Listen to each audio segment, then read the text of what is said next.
কারো কোনো প্রশ্ন আছে?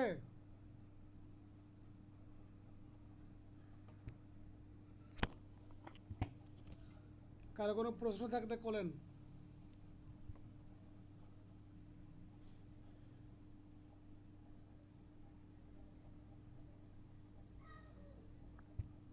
যতটুকু পড়তে পড়াতে বুঝতে পারলাম যে সব মৃত্যুই মার্ডার হয় না, মার্ডারের জন্য ইনফরমেশন লাগে আর 4টা উপাদান লাগে। আর মৃত্যু যে কোনো সময় হইতে পারে, সেটা হচ্ছে কাপাবল হোমিসাইড, যেটা নিন্দনীয় নরহত্যা। জি জি জি।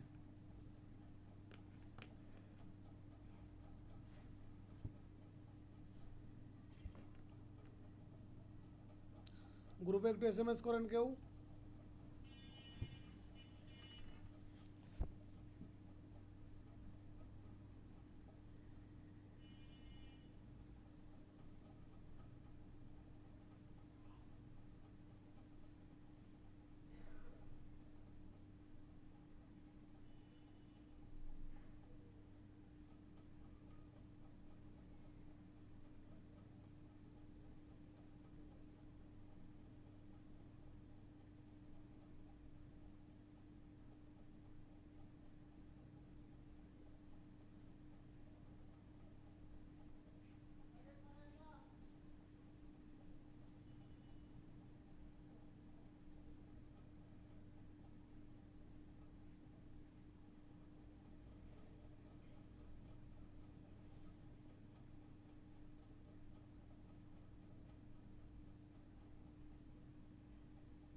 সাবিনা, গ্রুপে SMS করেন।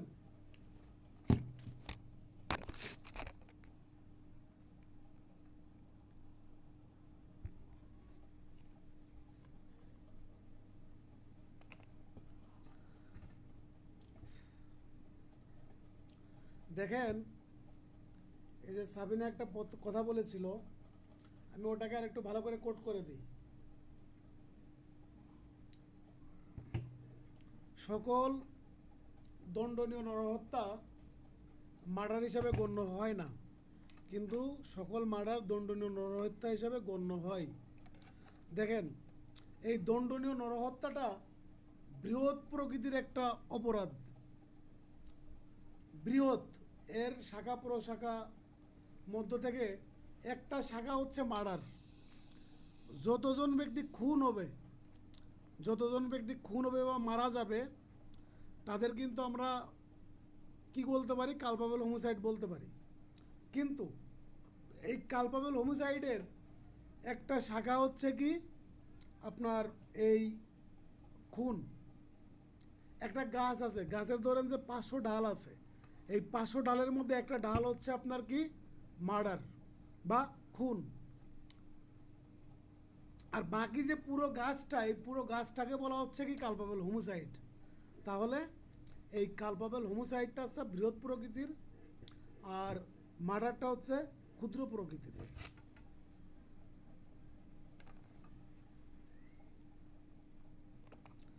আমরা 2 নম্বর পয়েন্টে ছিলাম, 3 নম্বরে চলে যাব।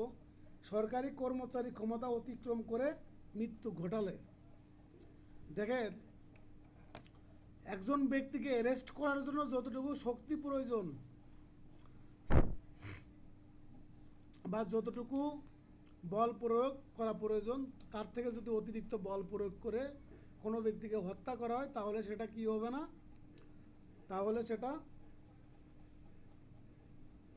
আপনার এই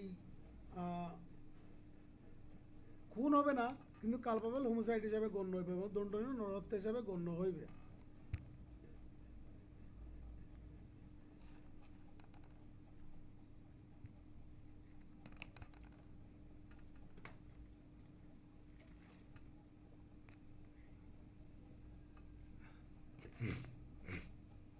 চার নম্বরটা দেখেন, 4 নম্বরে বলছে আকস্মিক ক্লোহ। আকস্মিক ক্লোহ, এখন হুট করে 4-5 জন লোক আছে এক দোকানে বসে চাটা খাচ্ছে, গ্রামের লোকজন। এই গ্রামের লোকজন যখন চা খাচ্ছে, চাকে অবশ্য আপনার হুট করে আপনার গেঞ্জাম লেগে গেছে, গেঞ্জাম লেগে এ ওকে মারতেছে, ও ওকে মারতেছে। এখন কি নিয়ে গেঞ্জাম মারতেছে অনেকে তাও জানে না, তাও না জানে আপনার একে অন্যকে আঘাত করতেছে, অবশ্য অবশ্যই জানে। তো এখন আঘাত করতেছে, আঘাত করার অবস্থায় এক পর্যায়ে একজন লোক মারা গেছে। যদিও তাদের কি ছিল না, প্ল্যান ছিল না, পূর্ব পরিকল্পনা ছিল না, এবং এইগুলো ছাড়া, ইন্টেনশন ছাড়া যদি এইভাবে আকস্মিক ক্লোহ দ্বারা যদি কোনো ব্যক্তি কি হয়, মৃত্যু হয়, তাহলে সেটা বা মারা যায়, তাহলে সেটা কি হচ্ছে আপনার কালপাবল হোমিসাইড হিসাবে গণ্য হইবে। আবার ধরেন 5 নম্বরে বলতেছে সম্মতি সহকারে যদি কোনো ব্যক্তিকে মেরে ফেলা দেওয়া হয়। এখন ধরেন ক নামের এক মেয়ে, তার বয়স 18-র বেশি, 18-র বেশি এক ছেলের সাথে 6-7 বছর রিলেশন প্রেম করেছিল, প্রেম করার পরে ব্রেকআপ হয়ে গেছে।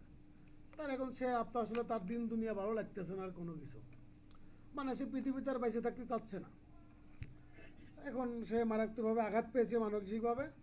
পরবর্তীতে এই ক নামের মেয়ের গ নামের এক বান্ধবী ছিল, সেই বান্ধবীরে বলতেছে, বন্ধু বা বান্ধবী, আমার আর দিন দুনিয়া ভালো লাগতেছে না, আমার আসলে এই যে আমি একটা মানে মনে আঘাত পেয়েছি, আমার আর দিন দুনিয়া ভালো লাগতে, তুই আমার মেরে ফেলা দে। তা তখন ওই বান্ধবী বলতেছে, মানে ভাবতেছে যে ওর যেহেতু কষ্টই লাগতেছে বা দিন দুনিয়া ভালোই লাগতেছে, তাহলে যা তুই মরেই যা। ঠিক আছে, তাহলে তোর ওরে গলায় টলায় সুন্দর করে ফার্স্ট টাচ দিয়ে ফ্যানের সাথে করে নিচেটা টুল দিয়ে, টুলটা লাথি মেরে ফেলা দিয়ে, ঠিক আছে তাহলে তোর মেরে ফেলা দিছে। বা ওই ইসে আপনার ওই যে বড় ওই যে ইয়ে আছে, ছাদ আছে বাট বিল্ডিং আছে, বিল্ডিং থেকে পরে বলতে তোমার ফেলাই দে, আমি নিয়ে একটা লাভ দিতে পারবো না, তুই আমার একটু ফেলাই দে। তো এইভাবে যদি কোনো ব্যক্তির সম্মতি সহকারে যদি তাকে যদি মেরে ফেলা দেওয়া হয়, তাহলে সেটা মার্ডার হবে না, কিন্তু কালপাবল হোমিসাইড হিসাবে গণ্য হইবে।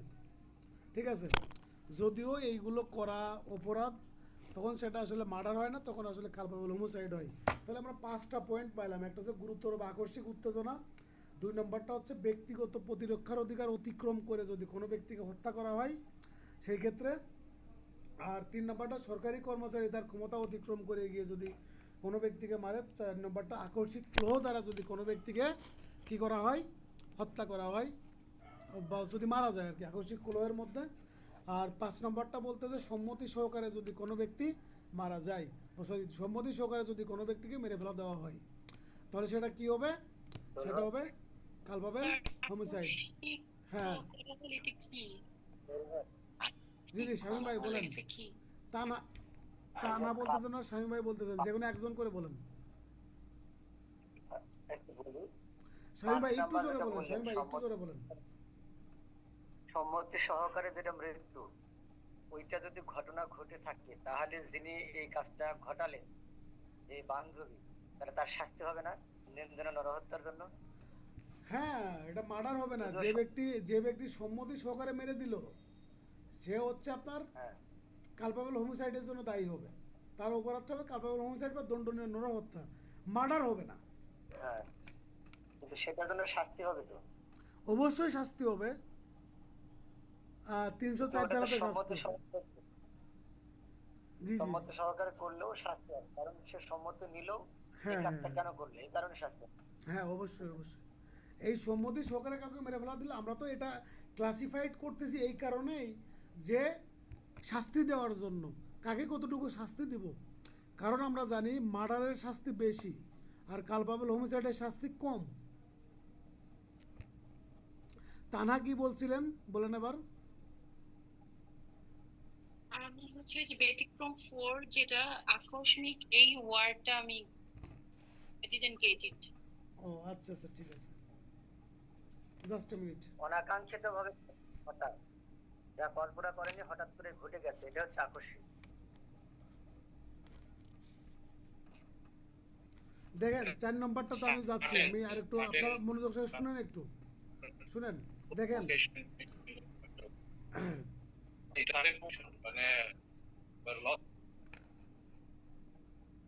জি জি, আপনারা একটু জাস্ট একটু মিউট করেন, মিউট করে শুনেন আমি যেটা বলি। Culpable homicide is not a murder if it is committed without premeditation in a sudden fight, in the heat of a passion upon a sudden quarrel, and without the offenders having taken undue advantage or act in a cruel or unusual manner. দেখেন এখানে sudden fight দ্বারা, এটা তো Sudden fight. sudden fight maybe. Sudden fight Okay, thank and you. কোনো প্রকার আপনার কি নাই, এই যে cruel or offenders without the offenders having taken undue advantage or act, মানে কোনো সুযোগ না নিয়ে, কোনো আপনারা যে সুযোগ নিবে, একজন সুযোগ নিচ্ছে বা সুযোগ নিয়ে প্ল্যানিং করে মার্ডার, এরকমের কোনো কিছু না।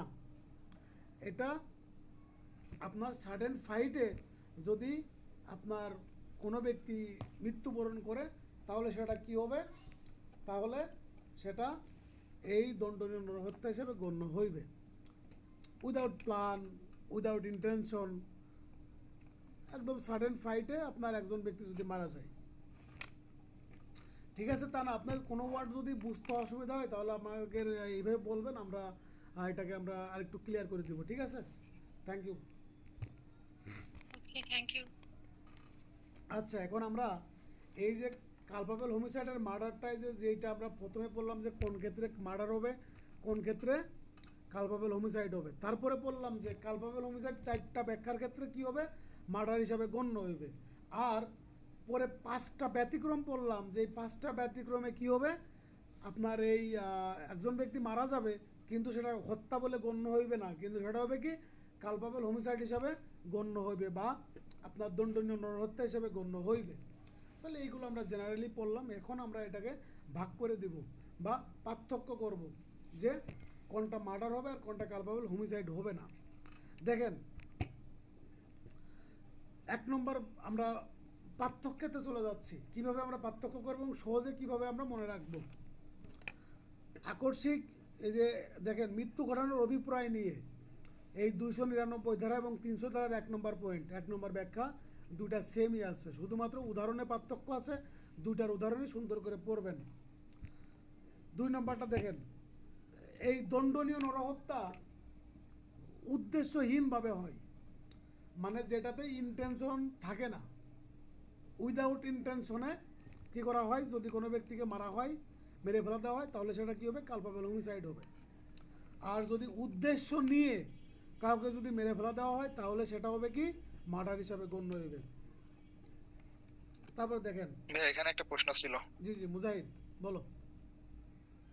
হ্যাঁ ভাই, বলছি আপনি যে মাত্র বললেন যে ইন্টেনশন যদি থাকে তাহলে হচ্ছে খুন হবে, আর ইন্টেনশন যদি না থাকে তাহলে হচ্ছে দণ্ডনীয় নরহত্যা হবে। তাহলে আমরা 299 ধারায় যখন পড়েছিলাম প্রথম উদাহরণটা, যে আপনার ওই যে রাস্তার উপরে ঘাস টাস বিছিয়ে দিয়ে রাখছে আর নিচে হচ্ছে আপনার মারাত্মক কিছু অস্ত্র দিয়ে রাখছে, হ্যাঁ এবং সে ব্যক্তি জানে যে এতে যদি সে পড়ে তাহলে সে মৃত্যুবরণ করবে, হ্যাঁ। তাহলে তার তো সেখানে উদ্দেশ্যও ছিল, সবই ছিল, ইন্টেনশনও ছিল। তাহলে সেখানে 299 ধারাতে এই ঘটনাটা এনে কেন দণ্ডনীয় নরহত্যা বলা হচ্ছে, খুন কেন বলা হচ্ছে না? দেখেও এখানে আমরা 1 নম্বর পয়েন্টে চলে যাব। 1 নম্বর পয়েন্টে এই 299 1 নম্বর এবং 300 ধারার 1 নম্বর পয়েন্ট, 300 ধারার 1 নম্বর ব্যাখ্যা আর 299 ধারার 1 নম্বর পয়েন্ট। শুধু আমরা উদাহরণ দুইটা দেখব।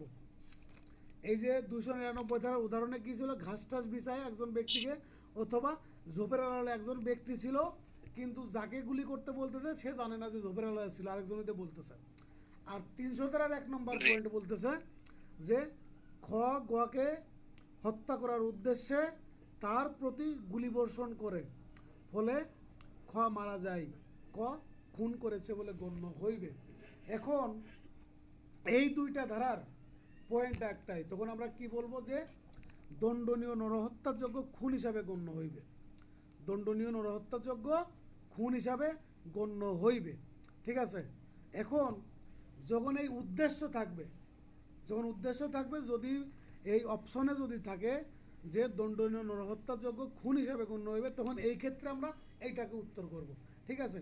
আর এই দুইটা ধারার উদাহরণ যদি আপনার সরাসরি চলে আসে, এই যে ক নম্বর উদাহরণে বলতেছে 299 ধারার ক নম্বর উদাহরণে যেটা বলতেছে, এই উদাহরণকে এই কাষ্ঠদণ্ডায়িত বা যে ঘাস দিয়ে যেটা আপনার আটকায় রাখলো, নিচে আপনার এই যে ফালা দিয়ে রাখলো, এইগুলো দিয়ে যদি এই উদাহরণ সরাসরি উঠায় দেয়, তখন আপনারা কি করবেন, তখন সরাসরি দণ্ডনীয় নরহত্যা বলে নরহত্যা হবে, এটা আপনারা উত্তর করবেন। আর এই 300 ধারার ক নামের উদাহরণ যেটা আছে, এই উদাহরণটা সরাসরি উঠাই দিলে তখন আপনারা কি বলবেন, এই দণ্ডনীয় নরহত্যাযোগ্য খুন বলে গণ্য হইবে। ঠিক আছে। এইটাই হলো পার্থক্য। তাছাড়া এই 1 নম্বর পয়েন্ট, দুইটা ধারার 1 নম্বর পয়েন্টে কোনো পার্থক্য নাই। ঠিক আছে। উত্তর করার সময় শুধু এইভাবে ডিফাইন করে উত্তর করবেন। ঠিক আছে মুজাহিদ? জি ভাই। আচ্ছা, এবার 3 নম্বরে দেখেন, আঘাত স্বাভাবিক মৃত্যু ঘটানোর জন্য যথেষ্ট, যে ক্ষেত্রে একজন ব্যক্তিকে মেরে ফেলা দেওয়ার জন্য যতটুকু আঘাত প্রয়োজন ততটুকু আঘাত করে যদি মেরে ফেলা দেওয়া হয়, তাহলে সেটা কি হবে, খুন হিসাবে গণ্য হইবে। আর যদি ধরেন একজন রুগা মানুষ, ক নামে বা রহিম হলো রুগা মানুষ, এই রুগা মানুষ চায়ের দোকানে বসে বসে চাটা খাচ্ছে, চাটা খাওয়া অবস্থায় পরবর্তীতে কি হচ্ছে, এই করিম পাশে বসে আছে, বসে থাকা থাকে, ওই হাসি টাটা হচ্ছে, পরে আর কি এমনিতেই একটা চাটি মারছে বা বুকে একটা আঘাত করছে, আঘাত করলে পারে ওই ক নামের ব্যক্তিটা ওই চড়ার থেকে পড়ে গেছে, পড়ে যাওয়ার পরে তখন আর কি মারা গেছে। মারা গেছে কেন, ওই ক নামের ব্যক্তি বা রহিমের কি ছিল, হার্টের সমস্যা ছিল, হার্টের সমস্যা ছিল বা আরও রোগ ছিল। একজন মানুষের ওই হালকা একটু পড়ে যায়, হালকা একটু আঘাতে মরে যায় না, দেখুন ওর আর কি হার্টের সমস্যা ছিল, নিঃশ্বাস নিতে কষ্ট হতো, তা পড়ে গেছে, পড়ে যাওয়ার সাথে সাথেই নিঃশ্বাস নিতে কষ্ট হয়ে মারা গেছে। তা তখন এটা কি হবে, তখন কিন্তু এটা আপনার এই মার্ডার বলে গণ্য হইবে না, কালপাবেল হোমিসাইড বলে গণ্য হইবে। এখন ধরেন আমার একটা মামলা আছে, মার্ডার মামলা, বুঝছেন? এই মামলা দেখ, সে হলো একজন রিক্সা চালক, দোকানে বসেছিল, দোকানে বসে থাকা অবস্থায় একজন ব্যক্তিকে এমনিতেই এমন একটা চাটি মারছে বা একটা হালকা একটা কিল মারছে, পরবর্তীতে সেই লোকটা কী হয়েছে, মারা গেছে। সেই লোকটা মারা গেছে, মারা যাওয়ার পরে এখন ওই ব্যক্তির মেরে ফেলা দেওয়ার জন্য, একজন সুস্থ সহায়ক মেরে ফেলা দেওয়ার জন্য যতটুকু আঘাত করা প্রয়োজন সে কিন্তু ততটুকু আঘাত করে নাই, হালকা স্লাইট পরিমাণে আঘাত করছে। আঘাত করলে পরে সেই ব্যক্তি মারা গেছে, মারা গেলে পরে এখন তার মামলা 2016 সাল থেকে চলতেছে, সেই মামলাটা আমি ডিল করি। এখন সেই উনার তো রিক্সা চালক, খুবই প্রান্তিক মানুষ, স্বভাবী মানুষ, তার কাছ থেকে ফিউ নিই না, কখনো ফিউ নিই না তার কাছ থেকে। এখন ওই মামলাটা 2016 সাল থেকে চলতেছে, এই সাক্ষ্য পর্যায়ে আছে। এখন এই যে ফ্যাক্টটা, এই ফ্যাক্টে কিন্তু প্ল্যানিং মার্ডার বলে কোনো কিছু নাই, প্ল্যান করে মারছে, ইন্টেনশন নিয়ে মারছে, এরকম কোনো কিছু নাই। সো এই রকমের যদি কোনো কিছু হয়ে থাকে, তখন সেটা কি হবে, তখন কিন্তু সেটা মার্ডার হিসাবে গণ্য হবে, তখন সেটা কালপাবেল হোমিসাইড হিসাবে গণ্য হইবে। তাহলে এখানে মৃত্যু ঘটানোর জন্য যথেষ্ট এরকমের স্বাভাবিক কোনো আঘাত দ্বারা যদি কাউকে মেরে ফেলা দেওয়া হয় তাহলে সেটা মার্ডার হিসাবে গণ্য হবে, আর যদি না থাকে তাহলে সেটা কি হবে, কালপাবল হোমিসাইড হিসাবে গণ্য হবে।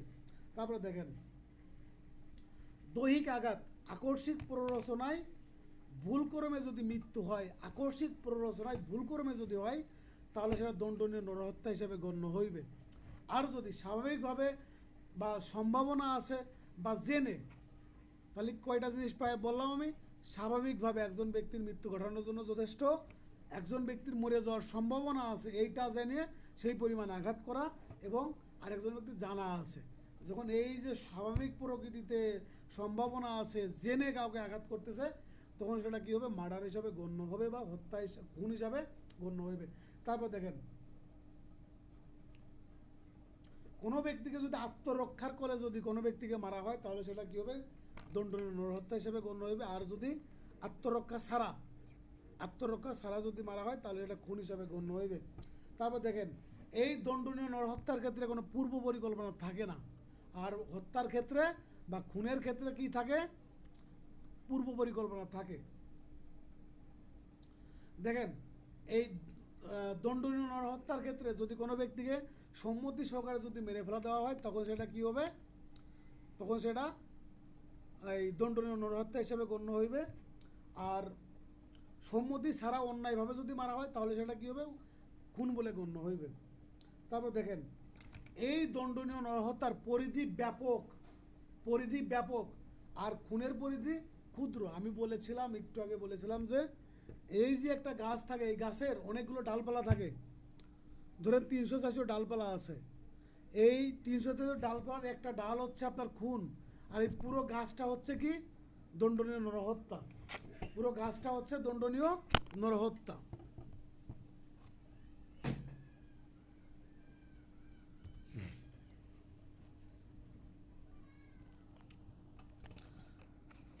এখন আপনাদের যদি পরীক্ষাতে রিটেনে প্রশ্ন আসে, সকল খুনই দণ্ডনীয় নরহত্যা কিন্তু সকল খুন দণ্ডনীয় নরহত্যা নয়, এই প্রশ্নের উত্তর আপনারা কিভাবে করবেন? কারণ এই যত ধরনের হত্যা আছে সব হত্যায় কী হবে, আপনার দণ্ডনীয় নরহত্যার পর্যায়ে পড়বে। এর মধ্য থেকে কয়েকটা অপরাধকে কী করবে, আলাদা করে ফেলবে। আলাদা করার পরে ওইগুলোকে আপনারা কী করবেন, খুন হিসাবে গণ্য করবেন। যেমন যেগুলো কি আছে, আপনার প্ল্যানিং করে মারতেছে, পূর্ব পরিকল্পনা নিয়ে, ইন্টেনশন নিয়ে, একজন ব্যক্তিকে মেরে ফেলা দেওয়ার জন্য যতটুকু আঘাত করা প্রয়োজন ততটুকু আঘাত করতেছে, একজন ব্যক্তিকে যে এই আঘাত করলে সেই ব্যক্তি মারা যাবে এটা জানিয়ে আঘাত করতেছে, এই ধরনের ক্ষেত্রে এইগুলোকে ডিফাইন করার পরে, আলাদা করার পরে তখন আপনারা কী পাবেন, তখন আপনারা পাবেন যে এটা হচ্ছে কি আপনার মার্ডার বা খুন। তাহলে এইগুলো আপনার এই দণ্ডনীয় নরহত্যা এবং খুনের মধ্যে, এবং এইগুলোর মধ্য থেকে অনেকগুলো আপনার উদাহরণ আছে, যতগুলো উদাহরণ আছে প্রত্যেকটা উদাহরণ আপনাদের মুখস্থ করতে হবে, এবং প্রত্যেকটা উদাহরণে আপনাদের কি করতে হবে, আলাদা করে সেপারেট করে করে পড়তে হবে। এখন আমি আপনাদের যে উদাহরণগুলো আছে প্রত্যেকটা উদাহরণই পড়বেন। কোনো উদাহরণ যদি বুঝতে অসুবিধা হয় দাগায় রাখবেন, দাগায় রেখে পরবর্তী ক্লাসে আমাকে প্রশ্ন করবেন, ঠিক আছে? পরবর্তী ক্লাসে প্রশ্ন করবেন। আমি যে কনসেপ্টটা আপনাদের এই মার্ডার এবং কালপাবল হোমিসাইড বুঝাই দিলাম, এই কনসেপ্টটা মাথায় রেখে উদাহরণগুলো পড়বেন। এই পরবর্তী ক্লাসের আগে এই প্রত্যেকটা উদাহরণে আপনাদের মুখস্থ করতে হবেই। যদি মুখস্থ না করেন তাহলে তো বিপদ, সময় হাতে কম এবং আমাদের পাস করতে হবে। এখন এই উদাহরণ থেকে পরীক্ষাতে আসলে পরে উদাহরণ থেকে একটা প্রশ্ন আপনারা পাচ্ছেনই, যখন শিওর আপনারা নাম্বার পাচ্ছেন তখন আপনারা কেন পড়বেন না? না পড়ার তো কোনো কারণ নাই, ঠিক আছে? তাহলে আমরা এই যে মার্ডার এবং কালপাবল হোমিসাইডটা আমরা যতটুকু একদম ক্লিয়ার কনসেপ্ট নিয়ে সহজভাবে আপনাদের বলে দিলাম, এখন আপনারা সুন্দর করে আমার নোট থেকে এবং বই থেকে পড়ার চেষ্টা করবেন, বোঝার চেষ্টা করবেন। তারপরে কোথাও যদি না বুঝেন আমাকে পরবর্তী ক্লাসে প্রশ্ন করবেন। এখন আমরা খুনের শাস্তিতে চলে যাব। 302 ধারাতে আপনারা এই যে ব্যক্তি কোনোদিন আইন শুনেই জানে নাই এবং পড়ে নাই, আইনের ছাত্রও না, তারাও কিন্তু জানে 302 ধারা, ঠিক আছে? বাংলা সিনেমা নাটক এইগুলোতে 302 ধারার অভাব নাই। সো এই সূত্রে এই যারা জানে বা যারা বাংলাদেশের নাগরিক তারা সবাই, শুধু বাংলাদেশের না, বাংলাদেশ, ভারত, পাকিস্তান সব তো একই আপনার দণ্ডবিধি। আপনারা জানেন কিনা জানি না, বাংলাদেশ, ভারত এবং পাকিস্তান এই তিনটা দেশের আইন 90% সেম, মানে 90% একদম সেম, বাকি এই 10% হচ্ছে আলাদা। ঠিক আছে, বাকি 10% হচ্ছে আলাদা। কারণ এই তিনটা দেশের শাসনকাল কারা করতো? 200 বছর শাসন করে গেছে ব্রিটিশরা। যখন এই ব্রিটিশরা শাসন করে গেছে তখন এই তিনটা দেশের আইন সব কিন্তু তৈরি করছে ব্রিটিশরা। আপনারা দেখবেন বাংলাদেশে যে আইনগুলো বর্তমানে সংশোধন হচ্ছে সবগুলো কিন্তু এই ব্রিটিশ আইনের আদলেই হচ্ছে, এবং বাংলাদেশের সকল আইন ব্যবস্থা ব্রিটিশদের তৈরি করে দিয়ে যাওয়া, ব্রিটিশদের তৈরি করে দেওয়া যায়। আমরা কিন্তু একটা ধারা নতুন করে তৈরি করা এবং এটাকে একদম অরিজিনাল ওয়েতে আমরা ফোকাস করা, এখন পর্যন্ত কিন্তু এইগুলো হয় নাই। ঠিক আছে, আমাদের সংবিধানও কিন্তু আপনার আমেরিকার সংবিধান এবং ভারতের সংবিধান অনুযায়ী করা। সুতরাং এই ভারতীয় উপমহাদেশে পাকিস্তান, বাংলাদেশ, ভারতে তিনটা দেশের আইন প্রায় 90%ই এক। দেখেন, খুনের শাস্তি আপনার মৃত্যুদণ্ড বা যাবজ্জীবন কারাদণ্ড এবং অর্থদণ্ড। তাহলে কোথায় এবং আছে, কোথায় বা আছে, এইটা আপনাদের কিন্তু মুখস্থ রাখতে হবে। 302 ধারার শাস্তি গুরুত্বপূর্ণ।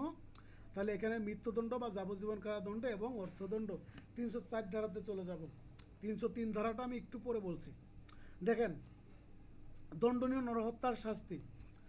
যদি দণ্ডনীয় নরহত্যা উদ্দেশ্য সহকারে সংগঠিত হয় তাহলে যাবজ্জীবন বা 10 বছর এবং অর্থদণ্ড। এই যে আমরা 1 নম্বর পয়েন্ট বলেছিলাম 299 ধারার 1 নম্বর ব্যাখ্যাতে, 1 নম্বর পয়েন্ট আমরা বলেছিলাম যে উদ্দেশ্য সহকারে, যেমন এই যে আপনার এই যে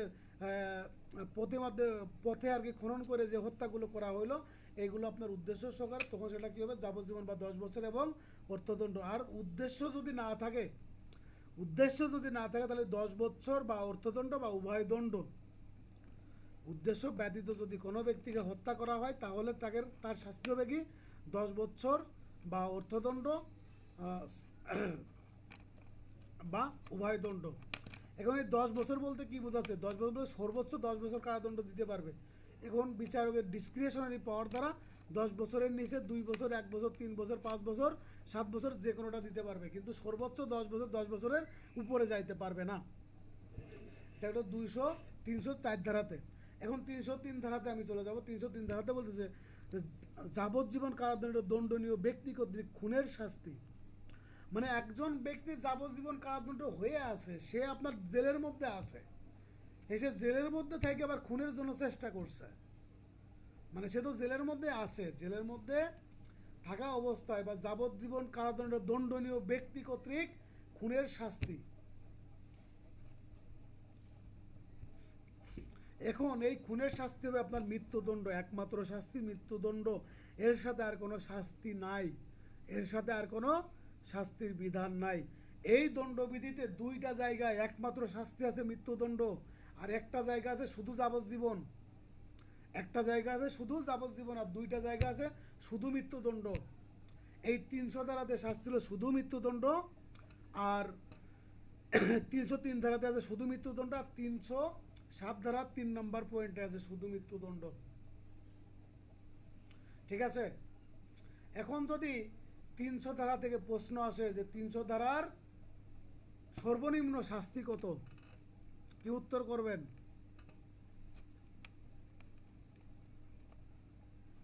বলেন, 300 ধারার সর্বনিম্ন শাস্তি কত? 303 ধারার সর্বনিম্ন শাস্তি কত? মৃত্যুদণ্ড। ওখানে তো শাস্তি একটাই, মৃত্যুদণ্ড।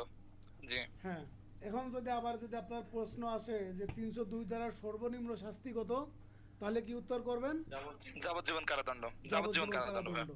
হ্যাঁ, এই সর্বোচ্চ শাস্তি এবং সর্বনিম্ন শাস্তি এইটা আপনার কিন্তু কিছু কিছু ধারার ক্ষেত্রে মনে রাখতে হবে, যেমন 302 ধারা, 303 ধারা। ঠিক আছে, এই 2টা ধারা সর্বোচ্চ শাস্তি কত এবং সর্বনিম্ন শাস্তি কত, এটা এইভাবে পড়তে হবে। যেহেতু আপনাদের প্রশ্ন করবে জুডিশিয়ারি, তখন কিন্তু আপনাদের প্রশ্ন কিন্তু একদম সরাসরি এভাবে উঠাই দিবে না। এই যে সর্বনিম্ন শাস্তি, সর্বোচ্চ শাস্তি, আবার 4কে আপনার 2 দিয়ে ভাগ করে কত হয়, এইভাবে বিভিন্ন ওয়েতে আপনার প্ল্যানিং করে তারা কিন্তু প্রশ্ন করবে। গত বছর সহজ হয়েছে, কিন্তু এই বছর কিন্তু পরীক্ষা সহজ হবে না। কারণ এই বছর পরীক্ষা হচ্ছে কিন্তু 6 মাস পরে, পরীক্ষা শেষ হওয়ার মানে একটা ব্যাচ শেষ হওয়ার 2-3 মাস পরে কিন্তু পরীক্ষা হচ্ছে। সুতরাং বিজিএস কিন্তু আপনার কোন লেভেলের প্রশ্ন করতে পারে সেটা 2023 সালের এমসিকিউ দেখবেন, এবং জুডিশিয়ারিতে যে এমসিকিউগুলো আছে ওইগুলো একটু লক্ষ্য করে দেখবেন, ঠিক আছে? সুতরাং আপনাদের আরও সিনসিয়ার হইতে হবে। এবার চলে যাব 304 ধারার কতে, অবহেলার কারণে মৃত্যুর শাস্তি। অবহেলার কারণে মৃত্যুর শাস্তি 5 বছর বা অর্থদণ্ড বা উভয় দণ্ড। ধরেন একজন চিকিৎসক, সে অপারেশন করতে যাওয়ার আগে মদ খেয়ে সে ঢুকছে অপারেশন থিয়েটারে। অপারেশন করতে যাওয়ার আগে মদ খেয়ে কী করছে, অপারেশন করতে চলে গেছে। এখন চলে গেলে পরে মাতাল অবস্থায় অপারেশন করতেছে, পরে সেই ব্যক্তি মারা গেল যার অপারেশন করতেছে। এই যে অবহেলা বা অন্য কোনো অবহেলা, চিকিৎসকের যদি অন্য কোনো অবহেলা বা এই ধরনের অবহেলার কারণে যদি কোনো রোগী মারা যায়, তাহলে তার শাস্তি হবে 5 বছর বা অর্থদণ্ড বা উভয় দণ্ড। তারপর দেখেন 304-এর খ, বেপরোয়াভাবে যান গাড়ি চালিয়ে মৃত্যু ঘটানোর শাস্তি। এই বেপরোয়াভাবে গাড়ি চালানোর মৃত্যু ঘটানোর শাস্তির কথা আরেক জায়গায় বলা আছে। বলেন তো দণ্ডবিধির কত ধারাতে বলা আছে? আমি পড়িয়ে আসছি।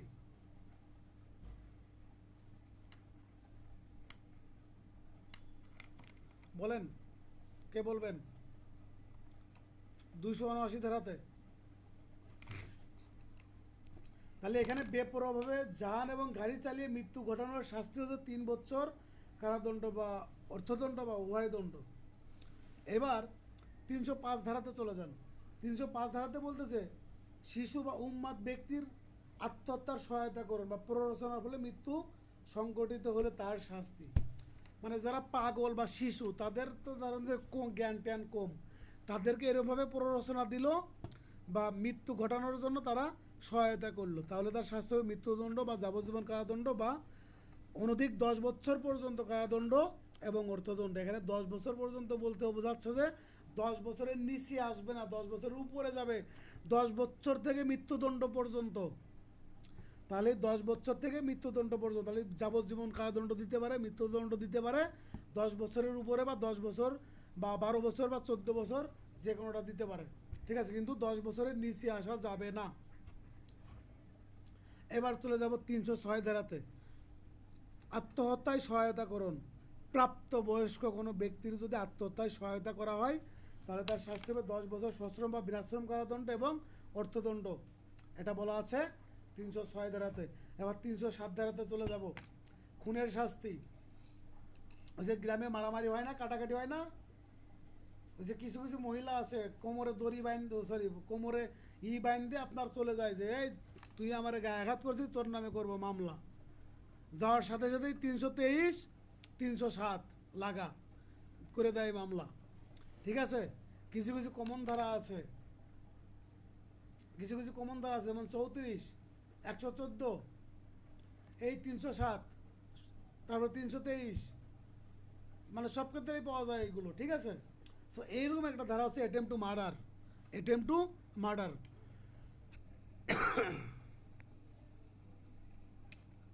এখন এই অ্যাটেম্প টু মার্ডারের কয়েক ক্যাটাগরি শাস্তি আছে।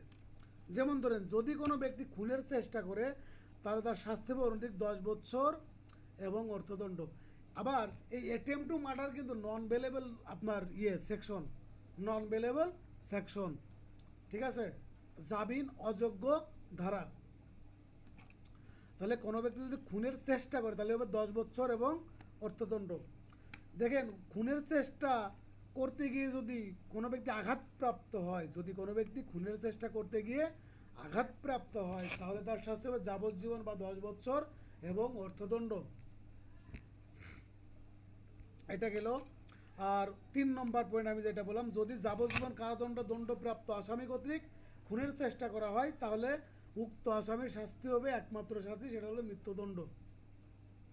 তাহলে এই 307 ধারার 3 নম্বর পয়েন্ট আর 303 ধারার এই দুইটা ধারার শাস্তি, একমাত্র শাস্তি হচ্ছে কি মৃত্যুদণ্ড। একমাত্র শাস্তি হলো মৃত্যুদণ্ড। এখানে আর কোনো শাস্তি অ্যাড করা নাই, যেমন অর্থদণ্ড বা যাবজ্জীবন এরকমের কোনো কিছু নাই। ঠিক আছে? তাহলে আপনাদের পরীক্ষাতে যদি আসে, লিখিততে যদি আসে যে কোন কোন ধারার একমাত্র শাস্তি মৃত্যুদণ্ড, ব্যাখ্যা করেন, তাহলে আপনারা একদম শুধুমাত্র ধারা উল্লেখ করে দিবেন 307-এর 3 আর 303 ধারা। এইটুক লিখলে পরে 3 নম্বরের প্রশ্ন হলে 3 নম্বরই পেয়ে যাবেন।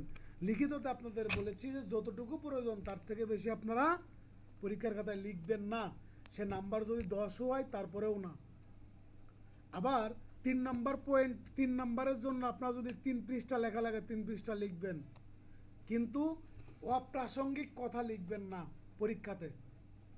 আমি যে অ্যাসাইনমেন্টগুলো দিই, আমার অ্যাসাইনমেন্টটা আপনারা পরবর্তী বার কাউন্সিল লিখিততে আপনারা যেভাবে লিখবেন আমি ওইভাবে আপনাদের গাইড করে যাচ্ছি। আপনাদের যতটুকু প্রয়োজন তার থেকে অতিরিক্ত আপনারা লিখবেন না, কখনোই লিখবেন না। আইন আপনার অতিরিক্ত লেখার জিনিস না, আইন আপনার নিজেদের মতো বানায় লেখার জিনিস না।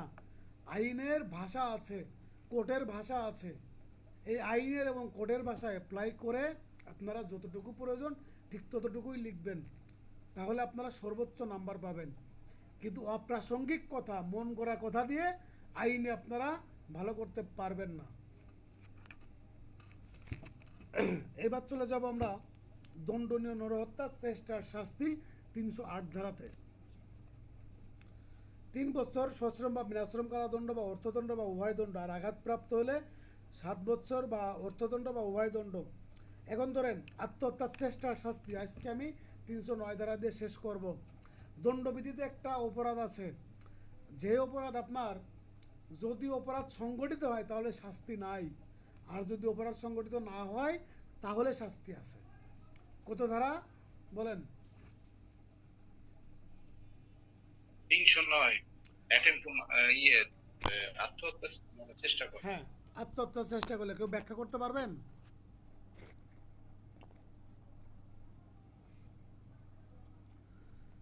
কেউ ব্যাখ্যা করতে পারবেন? আমি করব। attempt to commit suicide, যেমন ধরেন এই attempt to commit suicide-এ যদি যে ব্যক্তি মারা যায়, যে ব্যক্তি মারা যাচ্ছে তাকে আপনি ওই কবর থেকে নিয়ে উঠে শাস্তি দিবেন? কবর থেকে তো নিয়ে এসে তো শাস্তি দিতে পারবেন না। তাহলে তার কি হয়েছে, যে মারা যাচ্ছে সে আপনার চলে গেছে, ওরা শাস্তি দেওয়ার কোনো ই নাই। তার ধরেন যে অ্যাটেম্প করলো সুইসাইডের কিন্তু মারা গেল না, যেমন ধরেন যে ফ্যানের সাথে দড়ি দিয়ে আপনার কি করছে, ঝুলছে, ঝুলার পরে দড়ি ছিল দুর্বল, দড়ি দুর্বল ছিল, দড়ি ছিঁড়ে গেছে, বাইসে গেছে, বা বিষ খাইছে, বিষ আপনার পরবর্তীতে তারে নিয়ে হাসপাতালে গিয়ে ওয়াশ টোয়াশ করে বাইসে গেছে। তাহলে এই ধরনের ব্যক্তি যারা বাঁচিয়ে যায় তাদের শাস্তি হলো 1 বছর, 1 বছর কারাদণ্ড। ঠিক আছে? 1 বছর বিনাশ্রম কারাদণ্ড বা অর্থদণ্ড বা উভয় দণ্ড। তাহলে দণ্ডবিধিতে একটা অপরাধ আছে যেটার শাস্তি আপনার যদি মারা যায় তাহলে কোনো শাস্তি নেই, কিন্তু অপরাধটা যদি সংগঠিত না হয় তাহলে তার শাস্তি হচ্ছে 1 বছর বিনাশ্রম কারাদণ্ড। ঠিক আছে? এইগুলো আজকে পড়া, আজকের ক্লাস এখানেই সমাপ্ত হবে। আর আমি আগামীকাল কয়েকজনের পার্সোনালি SMS করবো, আপনারা ডিউ টাইমে আপনারা রিপ্লাই করবেন আর আমার সাথে একটু যোগাযোগ করবেন। ঠিক আছে? আর আমি পরীক্ষার শিডিউলটা আমি কালকে বা আজকে রাতেই দিয়ে দিব। ঠিক আছে? কারো কোনো প্রশ্ন আছে বা কারো কোনো মন্তব্য আছে কোনো বিষয়ে?